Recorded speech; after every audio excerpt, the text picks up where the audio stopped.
Imaginez vivre dans une maison en flammes, courir d'une pièce à l'autre pour tenter d'éteindre chaque étincelle avec vos mains nues, sans comprendre que l'incendie réel brûle dans votre esprit. C'est ainsi que vit celui qui ne maîtrise pas ses pensées. Anxieux, épuisé, prisonnier d'un feu invisible qui consomme de l'intérieur.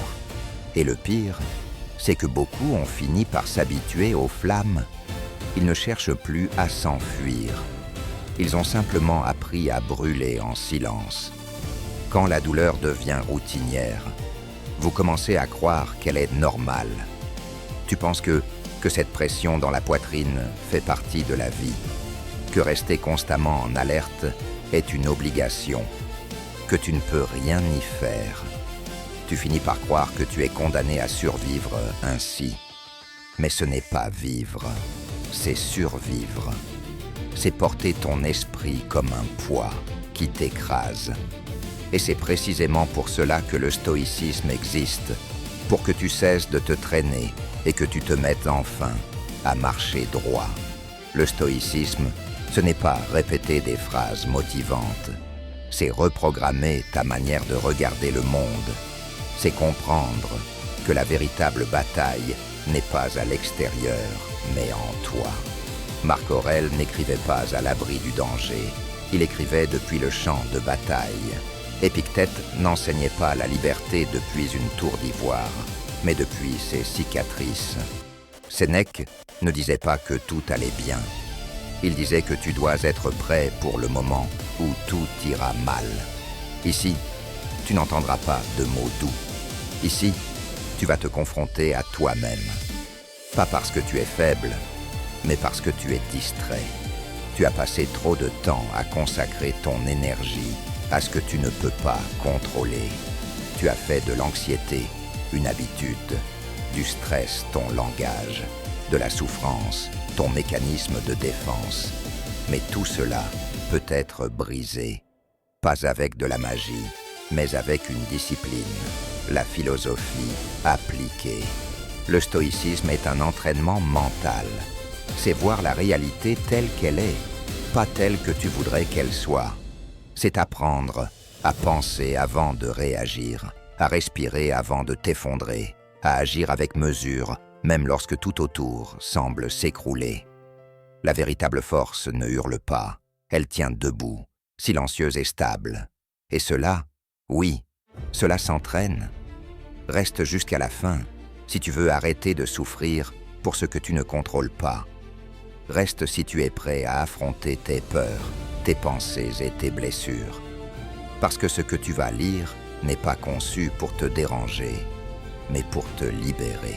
L'anxiété est une alarme défectueuse qui se déclenche en permanence. Peu importe qu'il y ait un danger ou non, elle sonne. Et avec le temps, tu t'habitues à ce bruit constant au fond de ton esprit, comme s'il faisait partie de toi. Tu t'habitues à ce que ton mental hurle dès qu'apparaît une incertitude, un changement, une simple possibilité. Mais cette alarme ne prédit rien. Elle amplifie vos peurs. Et si tu ne la remets pas en cause, tu finiras par obéir à une menace qui n'existe même pas. Le véritable ennemi n'est pas l'anxiété. C'est de croire tout ce qu'elle dit. L'anxiété parle avec assurance. Elle te dit que tout va mal finir, que tu vas échouer, que tu n'es pas assez fort, que les autres vont te juger. Et toi, sans filtre, tu l'écoutes. Tu ne réalises pas que tu réagis à une pensée comme si elle était un fait.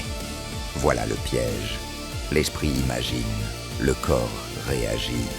Et toi, tu acceptes les deux comme une vérité. Épictète l'avait dit, ce ne sont pas les choses qui nous troublent, mais l'opinion que nous avons d'elles. C'est exactement ce que fait l'anxiété. Elle invente une opinion déformée du futur, et tu la traites comme une certitude. La solution n'est donc pas d'éliminer les pensées anxieuses, mais d'apprendre à l'observer. Demande-toi, quand la peur surgit, est-ce que ce que je pense est en train de se produire, ou suis-je en train de l'imaginer? Ton esprit n'a jamais été enseigné. Tu réagis à chaque pensée comme si elle était un ordre. Mais penser à tomber, ce n'est pas tomber. Penser à échouer, ce n'est pas échouer. Si tu donnes du pouvoir à ces pensées, tu vas vivre comme si tu étais déjà brisé. Tu vis 1000 catastrophes imaginaires au lieu d'affronter un seul présent réel. Les stoïciens ne te disent pas d'ignorer ce que tu ressens. Ils te disent de le regarder en face, de le nommer, de le comprendre, mais pas de t'y noyer. L'anxiété n'est qu'une visiteuse, pas ton identité. Arrête de dire « je suis anxieux », comme si c'était ton nom. Tu es quelqu'un qui apprend à penser différemment, et cela change tout. Sénèque l'avait écrit « Nous souffrons plus de l'imagination que de la réalité. » Et rien n'est plus vrai. Combien de fois as-tu eu peur d'un événement qui n'est jamais arrivé? Combien de nuits as-tu gâchées en anticipant un problème inexistant? Et qu'as-tu gagné? De la fatigue, du stress, de la culpabilité, jamais de clarté. Aujourd'hui, tu peux commencer autrement. Tu n'as pas besoin d'éliminer l'anxiété, tu dois cesser de lui obéir. Observe-la comme le ferait un stoïcien, sans la nier, sans fuir, mais sans lui donner les clés de ta vie. Tu n'es pas ici pour réagir à tout ce qui traverse ton esprit. Tu es ici pour te gouverner toi-même. Chaque fois que l'anxiété te prend, respire et rappelle-toi, tu n'es pas la pensée. Tu es celui qui regarde la pensée. Et rien que dans cet acte, tu reprends déjà ton pouvoir. Tu marches sur un pont, mais ton esprit avance 20 pas devant toi. Il imagine qu'il va s'effondrer, qu'il va céder sous ton poids, qu'un danger t'attend de l'autre côté. Le plus absurde est que tu trembles déjà, alors que tu n'as même pas encore atteint le milieu. Voilà comment vit celui qui ne sait pas rester dans le présent. Épuisé, dispersé, hanté par des douleurs qui n'existent pas encore. Créateur involontaire de scénarios catastrophiques. Tu ne vis pas ta vie. Tu survis à un film mental que tu réalises toi-même, jour après jour. L'anxiété n'a pas besoin de preuves. Une simple supposition suffit. Imaginez quelque chose de négatif et ton corps réagit comme si c'était réel. Pendant que ton esprit vagabonde dans un futur inexistant, le moment qui compte, celui-ci, t'échappe. Tu n'es pas au petit déjeuner. Tu es déjà dans la conversation difficile qui pourrait avoir lieu plus tard. Tu n'es pas dans ta marche.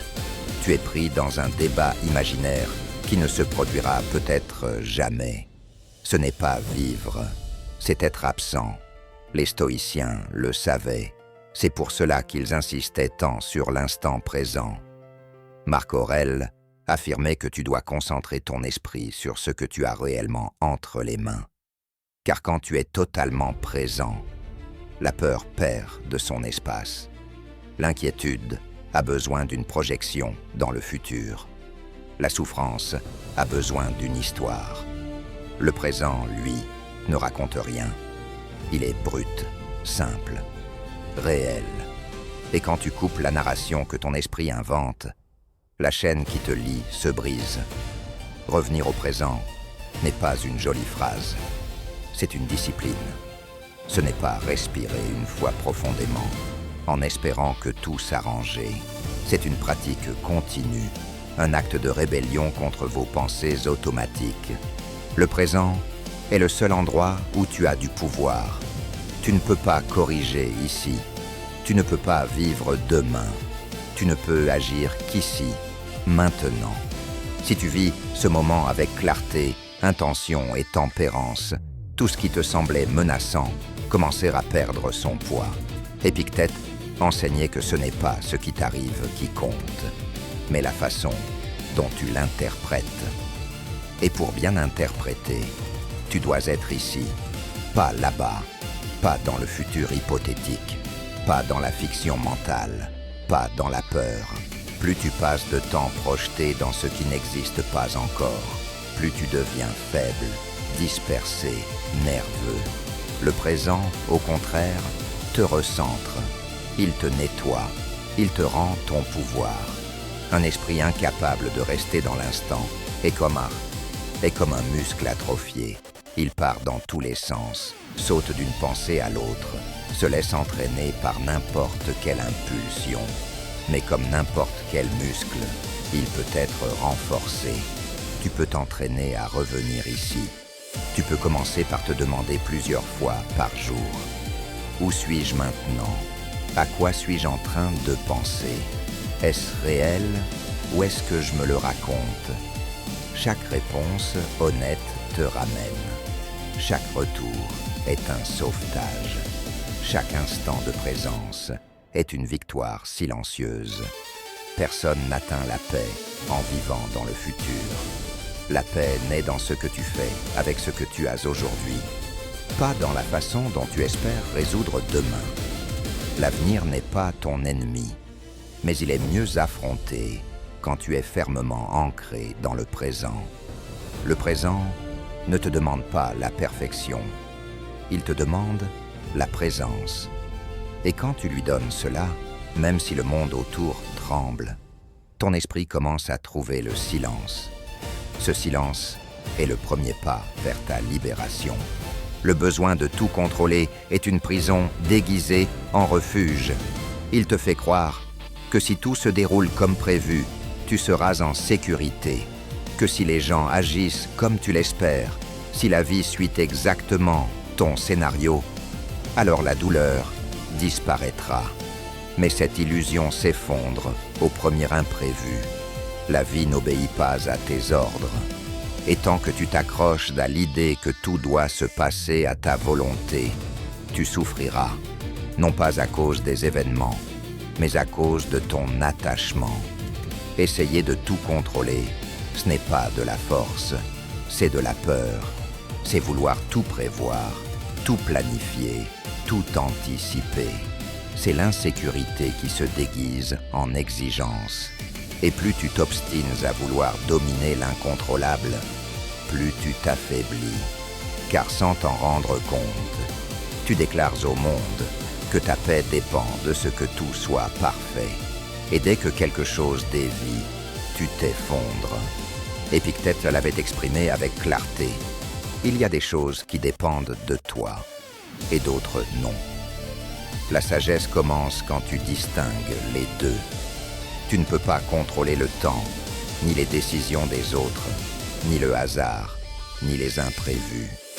Mais tu peux contrôler ton attitude, ta réaction, ton caractère, tes pensées, tes actions. Si tu t'angoisses pour des choses qui ne dépendent pas de toi, ton angoisse est un gaspillage d'énergie. Vous essayez de vider la mer avec une cuillère. Tu t'épuises, tu t'éloignes de toi-même. Tu deviens esclave de circonstances extérieures. Lâcher le contrôle ne veut pas dire abandonner. Cela veut dire concentrer ton énergie sur ce que tu maîtrises réellement, toi. C'est là que réside le vrai pouvoir. Tant que tu seras obsédé par l'extérieur, ta force se diluera. Mais lorsque tu choisis de te gouverner toi-même, le monde peut trembler, changer, s'agiter. Toi, tu restes debout. Le stoïcisme ne t'invite pas à l'indifférence. Il t'invite à la fermeté.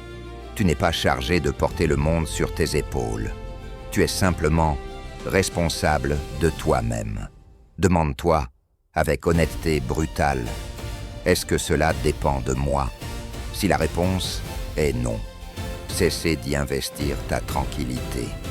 Décidez plutôt de la manière dont vous allez y répondre. Ne demande pas que les vagues s'arrêtent. Apprends à garder l'équilibre. Celui qui lâche le contrôle commence enfin à respirer. Celui qui lâche le contrôle découvre la véritable liberté, celle qui naît à l'intérieur, pas à l'extérieur. La peur ressemble à une ombre dans la nuit. Elle apparaît toujours, plus grande qu'elle ne l'est vraiment. Et cela seulement parce que tu la regardes de loin. Quand tu refuses de t'en approcher, elle se déforme, se nourrit de tes doutes, grandit avec tes pensées. Mais si tu avances vers elle, si tu la fixes en face, tu découvres qu'elle n'avait rien d'un monstre. Ce n'était qu'une silhouette projetée par ton propre esprit.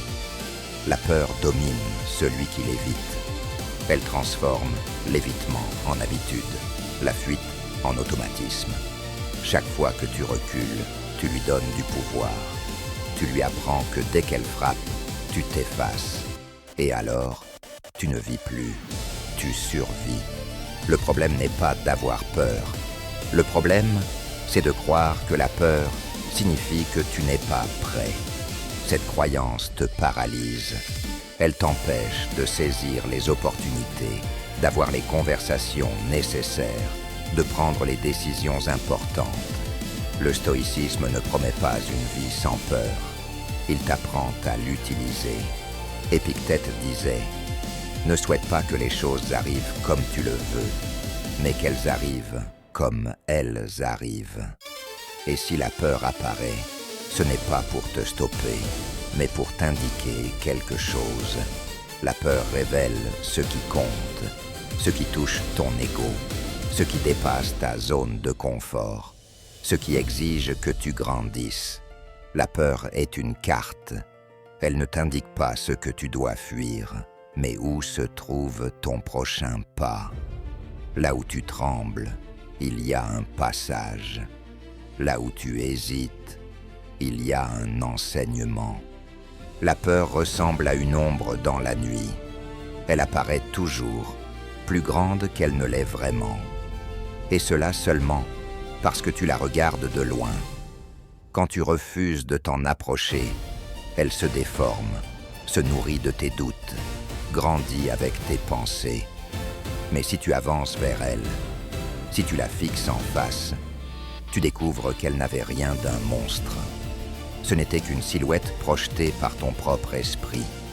La peur domine celui qui l'évite. Elle transforme l'évitement en habitude, la fuite en automatisme. Chaque fois que tu recules, tu lui donnes du pouvoir. Tu lui apprends que dès qu'elle frappe, tu t'effaces. Et alors, tu ne vis plus, tu survis. Le problème n'est pas d'avoir peur. Le problème, c'est de croire que la peur signifie que tu n'es pas prêt. Cette croyance te paralyse. Elle t'empêche de saisir les opportunités, d'avoir les conversations nécessaires, de prendre les décisions importantes. Le stoïcisme ne promet pas une vie sans peur. Il t'apprend à l'utiliser. Épictète disait « Ne souhaite pas que les choses arrivent comme tu le veux, mais qu'elles arrivent comme elles arrivent. » Et si la peur apparaît, ce n'est pas pour te stopper, mais pour t'indiquer quelque chose.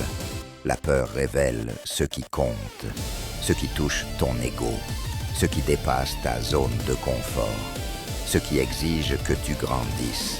La peur est une carte.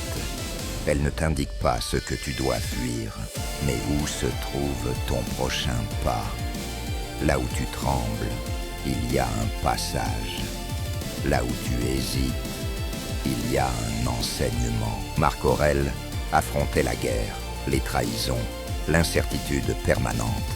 Il ne cherchait pas à faire disparaître la peur, mais à entraîner son esprit à rester clair au cœur même de celle-ci. Le courage n'est pas l'absence de peur, c'est avancer avec elle, assise à tes côtés. La peur met aussi en lumière tes chaînes. Tu crains de perdre ce à quoi tu t'attaches. Tu crains le rejet parce que tu dépends de l'approbation. Tu crains l'échec parce que ta valeur repose sur le résultat. Voilà pourquoi affronter la peur n'est pas seulement un acte de bravoure, c'est un acte de libération. Sénèque écrivait que nous souffrons plus de notre imagination que de la réalité. Ce que tu redoutes le plus n'est souvent qu'un scénario fictif, un film mental où tout se termine mal. Mais la vérité est que tu es capable de bien plus que ce que tu te racontes. Tu ne le sauras qu'en avançant, qu'en franchissant le seuil, qu'en marchant dans le tunnel. Non pas parce que tu vois la lumière, mais parce que tu sais que c'est toi qui l'allumas. Fais de la peur un signal, pas une phrase. Quand elle surgit, ne la nie pas. Observez-la. Demande-toi, qu'est-ce qu'elle révèle en moi? Qu'est-ce que j'ai évité trop longtemps? Qu'est-ce qu'elle veut que je renforce? Puis avance. Pas quand tu seras prêt. Personne ne l'est. Avance maintenant avec ton cœur qui tremble. Parce que la peur ne disparaît que lorsqu'on marche à travers elle. Et quand tu le feras, tu découvriras une force nouvelle. Une force qui ne vient pas du monde, mais du moment précis où tu as décidé de ne plus fuir. Un esprit sans discipline est une ville sans loi. Chaque pensée devient un intrus qui entre sans permission.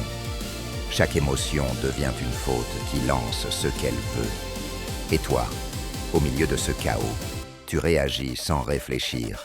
Tu fuis, tu attaques, tu t'effondres. Et tu crois que ce chaos, c'est toi. Mais tu n'es pas le chaos. Tu es celui qui peut mettre de l'ordre. La plus grande erreur est de laisser ton esprit décider quand il est en flamme. Tes pensées s'emballent. Tes jugements se déforment. Tes impulsions s'arrachent dans toutes les directions. Tu dis ce que tu ne voulais pas dire. Tu fais ce que tu regrettes. Ensuite, non pas parce que tu es faible, mais parce que tu n'as jamais appris à faire une pause.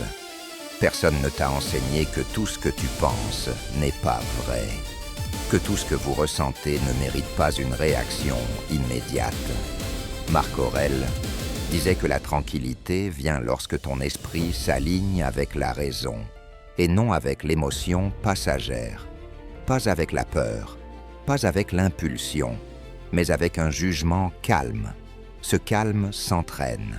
Il se construit chaque fois que tu refuses de réagir immédiatement. Chaque fois que tu observes avant d'agir. Chaque fois que tu respires avant de répondre. Ton esprit n'est pas ton ennemi, mais il peut devenir ton geôlier si tu ne lui mets pas de limites. Si chaque pensée devient une vérité absolue, tu deviendras esclave de tes idées. Si chaque émotion commande tes actions, tu vivras dans des montagnes russes sans fin. Tu as besoin de discipline intérieure, de clarté, de sélection. Certaines pensées méritent votre attention. D'autres ne sont que des murmures anciens qui ne servent plus à rien. Épictète rappelait que ce n'est pas ce qui se passe qui t'affecte, mais ton interprétation. Mais cette interprétation dépend de la qualité de ton esprit. Si ton esprit est fatigué, confus, impulsif, il exagérera tout. Il transformera un détail en tragédie, un souvenir en douleur permanente, une possibilité en catastrophe. Maîtriser ton esprit ne signifie pas réprimer tes émotions. Cela signifie avoir le courage de regarder ce qui se passe en toi sans te mentir. Choisir ce sur quoi tu te concentres. Interrompre la réaction automatique et décider consciemment de ta réponse. Comment y avez-vous réussi? En observant, en écrivant, en méditant, en t'offrant des moments de silence pour entendre ce qui se passe réellement. L'esprit est une arme puissante. Il peut construire, il peut guérir.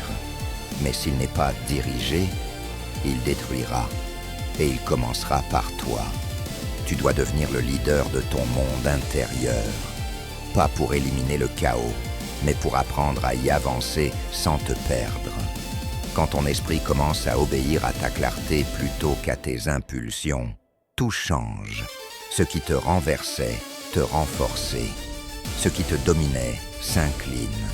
C'est cela, le véritable pouvoir. Comment y avez-vous réussi? En observant, en écrivant, en méditant, en t'offrant des moments de silence pour entendre ce qui se passe réellement. S'accrocher à ce qui n'existe plus revient à porter un corps sans vie sur ton dos, en espérant qu'il revienne occasionnellement à la vie. Tu le traînes, tu le protèges de l'oubli, tu t'y accroches comme à quelque chose de sacré. Mais pendant que tu les portes, c'est toi qui te démontes. La perte, la faim, le rejet. Oui, ça fait mal. Mais ce qui te détruit vraiment, ce n'est pas la douleur du moment. C'est ton refus d'accepter que ce qui est fini est fini. Tu veux que le passé se réécrive. Tu veux une version parfaite de ce qui t'a blessé. Tu veux que ce qui a disparu revienne corriger ce qui t'a brisé. Et dans cette tentative impossible, tu te perds. La douleur a une fonction. Elle signale que quelque chose a compté. Mais elle n'est pas faite pour rester éternellement. C'est nous qui la prolongeons en repassant les mêmes scènes, encore et encore, en idéalisant ce qui a été, en s'accrochant à ce qui n'a plus de forme. Ce qui est parti n'est plus là. Ce qui est fini ne reviendra pas sous la forme que tu espères. Et plus tu tardes à accepter cela, plus tu fais de la souffrance un mode de vie. Elle cesse d'être une émotion et devient ton identité. Les stoïciens ne disaient pas de ne pas ressentir. Ils disaient de ne pas se laisser consommer. Épictète enseignait qu'il ne faut pas souhaiter que les choses arrivent selon notre volonté, mais les accueillir comme elles arrivent. L'acceptation n'efface pas la douleur. Elle t'en libère. Elle vous permet de regarder en arrière sans être prisonnier. Elle t'autorise à te souvenir sans te détruire. Elle t'offre la possibilité de lâcher prise sans t'effondrer. Lâcher prise n'est pas de la faiblesse. C'est une maturité douloureuse, mais nécessaire. Cela signifie reconnaître que s'accrocher ne construit plus rien, que retenir ne guérit plus, qu'attendre ne sert plus. L'attachement a ses déguisements. La peur de la solitude se fait passer pour de la loyauté, l'habitude de souffrir pour la profondeur, l'espoir pour la fidélité. C'est pour cela que beaucoup restent où il n'y a plus rien. Sénèque écrivait « Celui qui souffre davantage que nécessaire souffre de son propre fait. » Et c'est exactement ce qui se produit quand tu refuses de lâcher prise. Tu souffres 2 fois, pour ce qui s'est passé et pour ton refus d'accepter la réalité. Tu tournes en rond dans les mêmes questions, les mêmes analyses, les mêmes regrets. Tu cherches des réponses là où il n'y a que du vide. Tu veux comprendre pour guérir. Mais l'âme ne guérit pas toujours par l'explication. Elle guérit par la décision. La décision de vivre à partir de ce qui reste, pas à partir de ce qui manque. Lâcher prise ne veut pas dire effacer toute trace. Cela signifie regarder avec distance, sans que chaque souvenir t'arrache le souffle. C'est pleurer sans t'effondrer. C'est ressentir sans revivre. C'est comprendre que si quelque chose ou quelqu'un est sorti de ta vie, ce qui demeure, c'est de l'espace. De l'espace pour te retrouver, pour te reconstruire. Non pas depuis la blessure, mais depuis la conscience. Celui qui ne sait pas lâcher prise devient prisonnier du passé. Celui qui apprend avance plus léger, pas sans douleur, mais sans fardeau. Cette liberté ne s'achète pas. Elle se gagne chaque fois que tu choisis de tourner ton regard vers ce qui t'attend, plutôt que vers ce qui est déjà parti. C'est à cet instant précis que la guérison véritable commence. Une structure mal construite s'effondre au premier tremblement. Un esprit bien fondé, lui, résiste. La différence ne vient pas de ce qui se passe à l'extérieur, mais de ce que tu as bâti à l'intérieur. Tu ne choisis pas les tempêtes. Tu ne choisis pas quand la vie se brise, quand les pertes surgissent, quand les crises te frappent. Mais tu choisis comment tu te tiens quand tout tremble. Si tu ne t'entraînes pas, chaque perturbation t'arrachera. Chaque problème deviendra une catastrophe.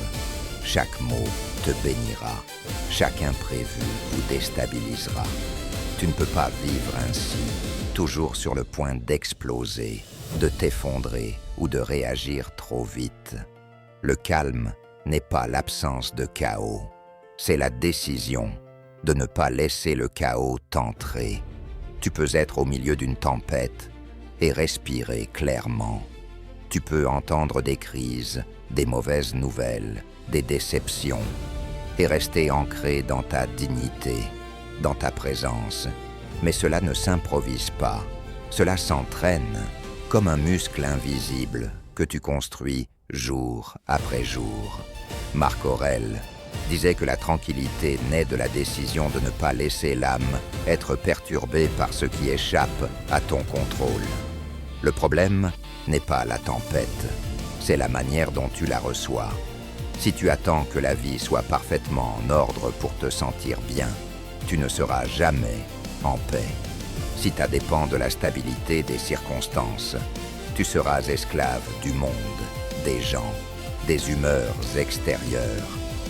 Garder son calme est un acte de domination intérieure.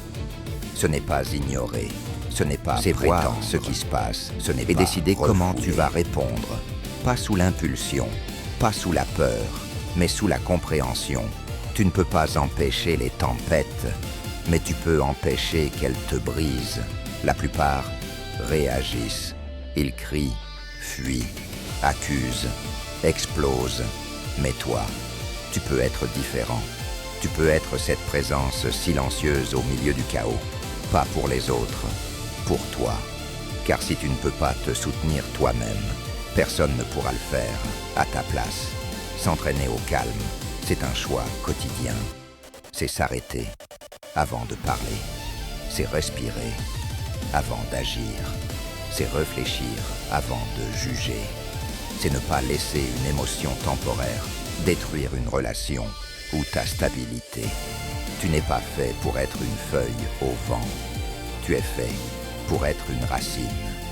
Et tu ne seras une racine que lorsque tu choisiras chaque jour de ne pas laisser le monde extérieur détruire ton monde intérieur. Quand ton calme est réel, il ne dépend de rien. Et c'est là que tu découvres que même au cœur du chaos, tu peux être en paix. Parce que la tempête peut briser beaucoup de choses, mais elle ne pourra pas te briser, toi. La véritable paix ne fait pas de bruit. Elle ne réclame pas d'attention, ne cherche pas l'admiration, n'a pas besoin de validation. Elle ressemble au centre d'un ouragan, calme, stable, silencieuse. Même lorsque tout autour tourne avec violence, la paix n'apparaît pas lorsque tout va bien. Elle n'est qu'en toi. Tu décides d'aller bien, même lorsque tout va mal. Si ton calme dépend du calme du monde, ce n'est pas du calme. C'est une pause, un répit fragile qui peut disparaître en une seconde. Mais lorsque tu construis la paix en toi, tu peux la porter même dans les endroits les plus sombres. Beaucoup confondent paix et fuite. Ils pensent qu'être en paix, c'est ne plus ressentir la douleur. C'est éliminer les problèmes, éviter les situations inconfortables, repousser tout ce qui dérange. Mais ça, ce n'est pas la paix, c'est l'évasion. Et l'évasion finit toujours par te rattraper. La vie ne te demandera jamais la permission de trembler. Elle ne t'épargnera pas les pertes, les vérités brutales, les déceptions inattendues. Elle te mettra à l'épreuve quand tu t'y attends le moins. C'est là que tu découvres ce que tu es réellement. Pas quand tout est simple, mais quand tout se fracture. Pas quand tout te sourit, mais quand tu dois te tenir debout au milieu du chaos. Les stoïciens n'écrivaient pas depuis le confort. Marc Aurèle parlait de sérénité en gouvernant un empire en crise. Épictète enseignait la liberté en étant esclave. Sénèque réfléchissait au destin, alors que son propre sort était incertain. Il ne parlait pas depuis le privilège, il parlait depuis la bataille. Car il savait que si tu ne peux pas contrôler le monde, tu dois contrôler ta réaction face au monde. Et cette réaction naît du silence que tu construis en toi. Un silence qui ne fuit pas, un silence qui observe, un silence qui décide. La paix intérieure se construit lorsque tu cesses d'obéir à chaque impulsion. Quand tu comprends que tu n'as pas besoin de gagner à chaque discussion, ni de convaincre qui que ce soit, ni de plaire à tout le monde. Quand ton humeur n'est plus dictée par les attitudes des autres. Quand tu peux marcher au centre du chaos sans te perdre. La paix ne signifie pas que tu ne ressentiras plus rien. Tu ressentiras tout. La peur, la tristesse, la colère. Mais ces émotions ne seront plus vos maîtres. Elles deviendront des visiteurs. Tu décideras s'ils peuvent rester ou s'ils doivent partir. La maturité émotionnelle, c'est ne plus être manipulé par ce que tu ne peux pas contrôler. C'est comprendre que ta tranquillité vaut plus que ton ego. C'est choisir le silence plutôt que la réaction impulsive, la compréhension plutôt que l'explosion. Quand tu choisis cela, tu obtiens quelque chose de plus précieux que n'importe quelle victoire extérieure. Tu obtiens ta stabilité intérieure. Et cette paix-là, personne ne peut te la retirer. Elle ne disparaît pas avec un rejet. Elle ne s'effondre pas quand quelqu'un s'en sépare. Elle ne se brise pas après une mauvaise journée. Parce que cette paix, ce n'est pas une circonstance, c'est une identité. Ce n'est pas quelque chose que tu trouves, c'est quelque chose que tu deviens. La paix véritable naît de celui qui a combattu ses propres tempêtes intérieures et a arrêté d'être l'otage de ses émotions. Celle de celui qui n'a plus besoin que tout soit parfait pour aller bien. Celle de celui qui ne dépend plus du monde, mais de son propre ancrage. Cette paix, quand elle est authentique, ne s'enfuit pas, ne se vole pas, ne se détruit pas, parce que cette paix, c'est toi. Merci d'être resté jusqu'au bout. Si tu as lu l'intégralité du texte, écris « Je suis stoïen », notre signe discret que tu fais réellement partie de ceux qui cherchent à se transformer. Et n'oublie pas, continue à cultiver ton esprit stoïque.